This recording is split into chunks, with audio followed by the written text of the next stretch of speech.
We've got to reach people. And just in my own defense, you don't have to dress like them to reach them. I'm not ever going to have a man bun. Okay, I'm not going to have a nose ring.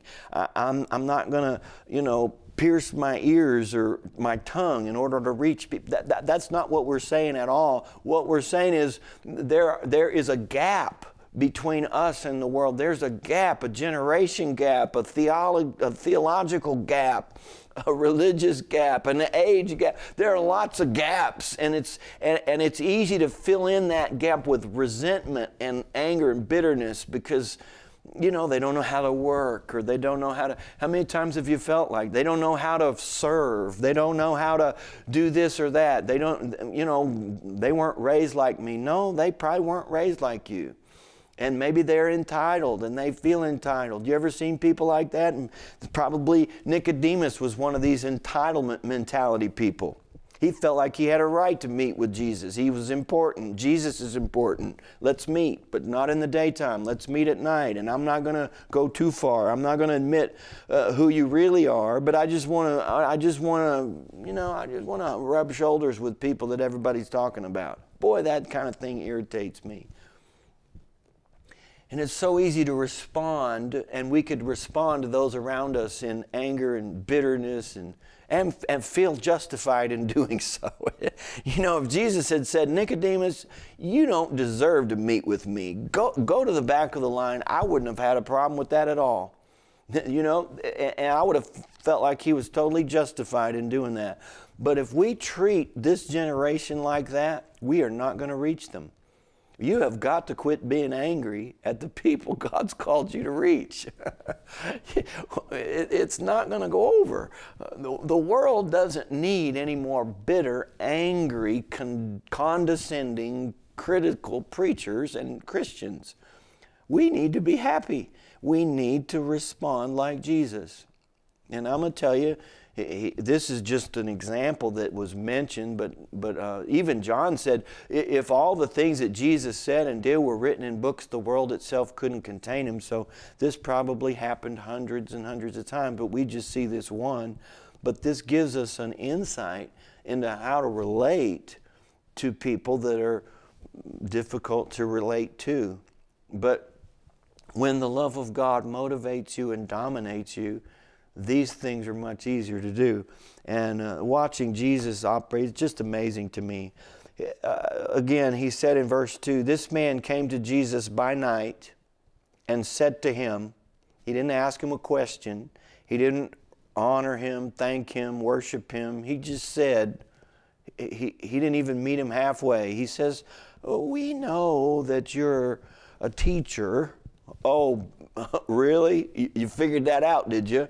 Did the Sermon on the Mount help? How about the Beatitudes? Of course he was a teacher. Wow, Sherlock. We know you're a teacher come from God. Oh, no kidding. So now you're going to allow that he's come from God. Aren't you big-hearted? These kind of things are very infuriating when they happen. When you read it in the Bible, it's just a story, and we go right over it. But put yourself in that position. Let's say, you did a really good job or worked really hard at what you did, and somebody was willing to give you like 25% of credit. It's insulting. For no one can do these signs that you do unless God is with them. In other words, they'd sat down and they've worked this out. They thought, we don't really like him. We don't really believe in his, origins and all that. But, you have to admit he's doing things that you can't explain. So maybe he's from God. That is really weak. What he should have done, and this is where the gap is. And please listen to me when I say this. The generation gap, the communication gap, the religious gap, here it is. What Nicodemus should have done was fallen on his face and said, Lord, what do I need to do to be saved? Is there any hope for a guy like me? Is there any way that a sinner such as I could make it to heaven? Do you have anything that you could give me to help me in my plight as a sinful human? That's really the position he was in. He wasn't important. He just thought he was important. He was on his way to hell. He was a sinner, born in sin, under the dominion of the kingdom of darkness. And Jesus was the light, the door, the way, God in the flesh. What an opportunity he had to make an impression on God, to plea for God's mercy and God's help. And he didn't do any of that. He just said, you know, we think you're a pretty good teacher.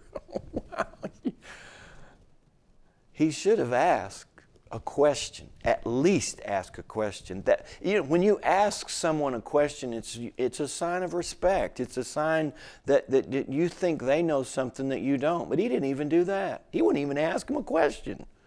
He just presented him with this weak notion.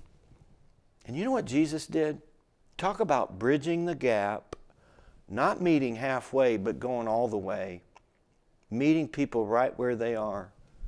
It's incredible what Jesus did. You want to know? Let's read it. Verse 3.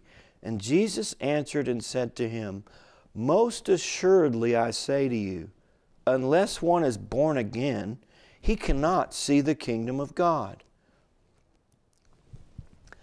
What? That's not what Nicodemus said. It's not the answer to any question he asked, because he didn't ask a question. Jesus, because he loves people, he refused to be annoyed. He literally answered the question that Nicodemus should have asked. He bridged the gap. Nicodemus should have said, Lord, you are God. You can save or destroy. You can forgive or you can condemn. What can I do? And the answer would have been the same answer he gave Nicodemus.